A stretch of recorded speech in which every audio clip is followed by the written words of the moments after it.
से समाजवादी पार्टी के सभी हमारे नेता कार्यकर्ता, कांग्रेस पार्टी के सभी वरिष्ठ नेता, सभी कार्यकर्ता साथी भाइयों, मैं सबसे पहले भारत जोड़ो यात्रा में आए हुए सभी दोनों दलों के कार्यकर्ताओं और आम जनता का बहुत बहुत धन्यवाद और आभार प्रकट करना चाहता हूँ। प्रयागराज शहर में जाना जाता है। मुझे खुशी है इस बात की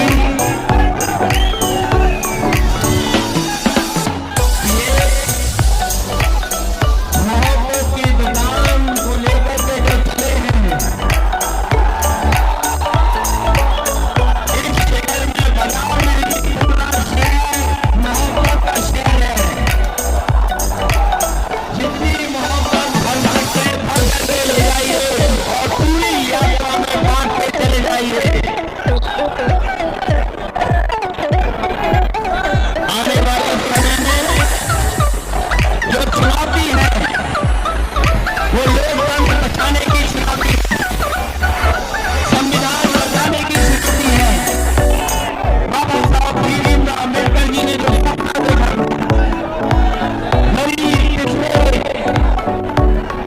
जिनको हक और सम्मान मिलना चाहिए, इतने वर्षों बाद भी सम्मान नहीं है, और जो कुछ नहीं मिला था वो भारतीय जनता पार्टी ने लूटने का काम किया है।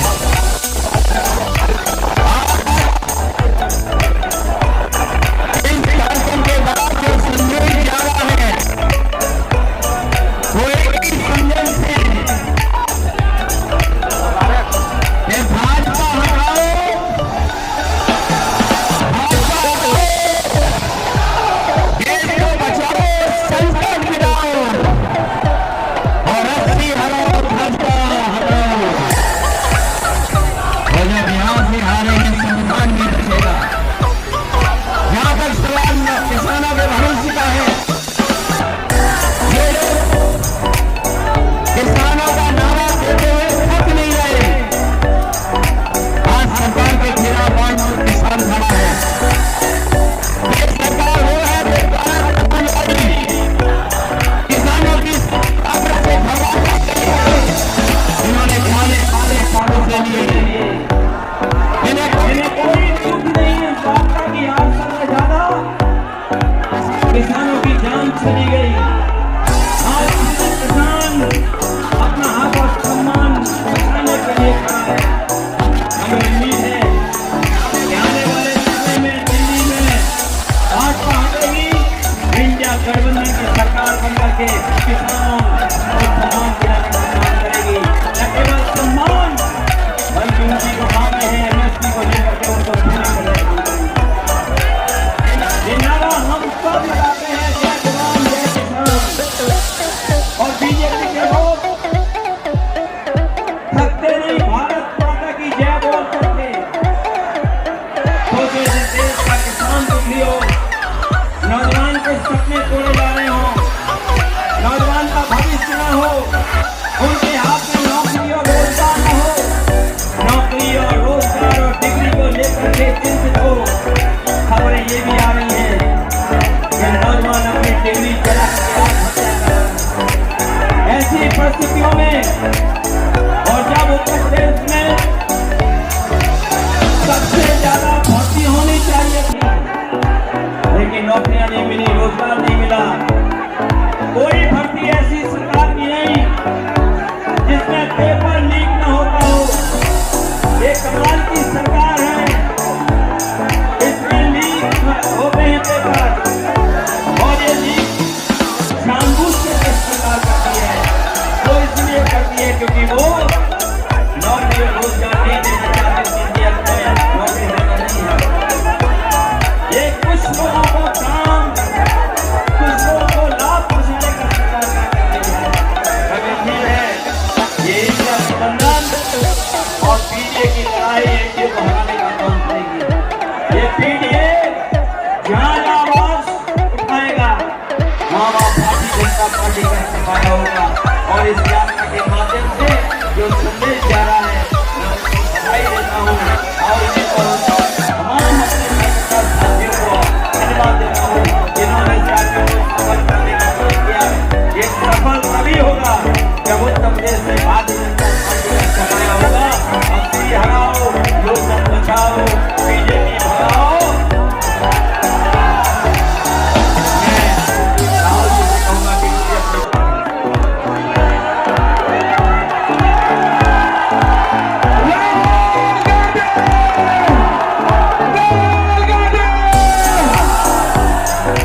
धन्यवाद अखिलेश जी। अखिलेश जी, प्रियंका कांग्रेस पार्टी के अजय राय जी,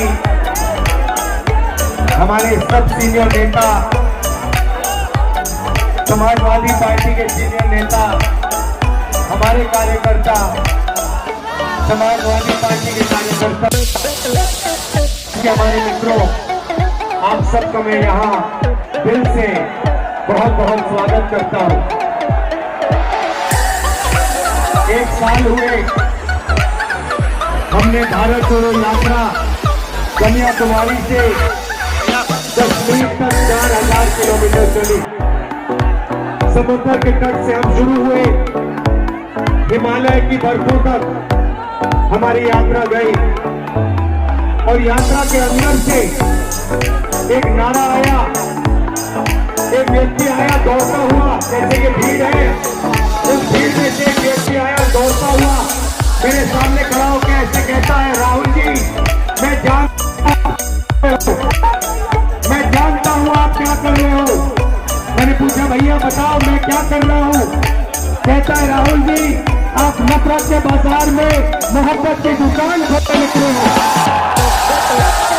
और यही हम अब मिलकर अखिलेश जी, प्रियंका जी, इंडिया गठबंधन, हमारा सबसे पहला और सबसे जरूरी काम जो हिंदुस्तान में नफरत फैलाई गई है, जो भाई को भाई से लड़ाया गया है और भाई को डराया गया है, इसके खिलाफ हमें खड़ा होना है, मिल से खड़ा होना है। और ये देश जो है ये नफरत का नहीं है, ये मोहब्बत का देश है। सही बात है, मोहब्बत का देश है या नफरत का देश है? मोहब्बत का देश है ना। तो पहली लड़ाई नफरत को खत्म करने की लड़ाई है। मैं आपसे पूछता हूँ, नफरत को नफरत से काटा जाता है? नहीं, नफरत को सिर्फ मोहब्बत काट सकती है। सही बात? नफरत को किस चीज से काटा जाता है? सुना नहीं मैंने, ये मोहब्बत से काटा जाता है और हम इनकी नफरत को मोहब्बत से मिटाएंगे। अब यात्रा पे जब मैं चल रहा था, लोगों ने मुझसे कहा कि राहुल जी आप 4000 किलोमीटर चल रहे हो, तो मिटाने की कोशिश कर रहे हो। मैं उनसे पूछता था भैया आप मुझे बताओ इस नफरत का कारण क्या है? मुझे कहते थे राहुल जी इस नफरत का सबसे बड़ा कारण है कि हिंदुस्तान में अन्याय फैल रहा है। गरीबों का अन्याय, किसानों के खिलाफ अन्याय, मजदूरों के खिलाफ अन्याय, महिलाओं के खिलाफ अन्याय। अगर आप गरीब हो, आपके साथ 24 घंटा इस देश में अन्याय होगा। तो नफरत का कारण अन्याय है और इसीलिए हमने भारत जोड़ो यात्रा में अन्याय शब्द जोड़ दिया है। अब यहाँ भीड़ से मैं पूछना चाहता हूँ, इस देश में पिछड़े वर्ग के कितने लोग हैं? 50%। इस देश में दलित वर्ग के कितने लोग हैं? 15%। इस देश में माइनॉरिटी सारी की सारी मिला दो, मुसलमान, सिख, ईसाई कितने, जैन कितने हैं? 15%। 50 और 15 कितना हुआ? 65 और 15 कितना हुआ? उसमें 8% आदिवासी जोड़ दो, कितना हुआ? कितना हुआ? 88। हिंदुस्तान की सबसे बड़ी कंपनियों की लिस्ट निकालो, उनके मालिकों की लिस्ट निकालो और आपको दिखेगा कि 88% में से एक मालिक नहीं है आपका। आप फिर सीनियर कंपनी की मैनेजमेंट की लिस्ट निकालो, उसमें दिखेगा 85% से एक सीनियर मैनेजमेंट में आपका नहीं है। फिर मीडिया में जाओ, मीडिया की कंपनी के मालिकों की लिस्ट निकालो, 80% का एक भी मीडिया का मालिक नहीं, एक भी मीडिया में मालिक नहीं। मीडिया के बड़े बड़े पत्रकारों की लिस्ट निकालो, 88% का एक वहां पे नहीं मिलेगा। प्राइवेट अस्पतालों की लिस्ट निकालो, वहां नहीं मिलेगा। प्राइवेट कॉलेज यूनिवर्सिटी की लिस्ट निकालो, वहां नहीं मिलेगा। तो आप लोग हो कहां? आपके लोग हैं कहां? मैं बताता हूं। आपके लोग मनरेगा की लिस्ट में होंगे, आपके लोग कॉन्ट्रैक्ट लेबर की लिस्ट में होंगे, आपके लोग मजदूरी करते हैं। यही हमें बदलना है, यही न्याय, सामाजिक न्याय का मतलब है। भाइयों और बहनों, हिंदुस्तान के बजट को 90 लोग बांटते हैं, सबसे बड़े IAS अफसर। मैंने इनकी लिस्ट निकाली, 90 में से 3 पिछड़े वर्ग के हैं, 3 दलित वर्ग के हैं, 1 आदिवासी वर्ग का है। और अगर 100 रुपए बजट में खर्च होता है तो आप सब लोग मिलाकर 6-7% बजट की भागीदारी रखते हो। तो सच्चाई है कि हिंदुस्तान में लंबे लंबे भाषण करते हैं, अगर जो गरीब लोग हैं, पिछड़े लोग हैं, दलित हैं, माइनॉरिटी के लोग हैं, आदिवासी लोग हैं, उनकी इस देश में भागीदारी है ही नहीं। और यही इंडिया गठबंधन का लक्ष्य है।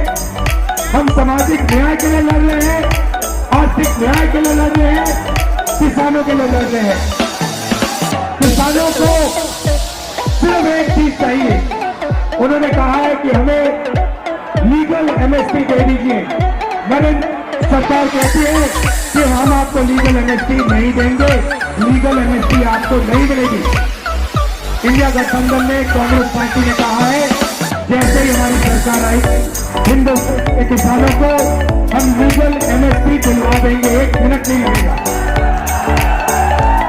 ये न्याय की लड़ाई है, मोहब्बत की दुकान खोलनी है। और मैं अखिलेश जी को, समाजवादी पार्टी के सब कार्यकर्ताओं को, लीडर्स को, कांग्रेस पार्टी के कार्यकर्ताओं को सबको बधाई देता हूं। और हम मिलकर लड़ रहे हैं और यहाँ हमारी जीत होगी।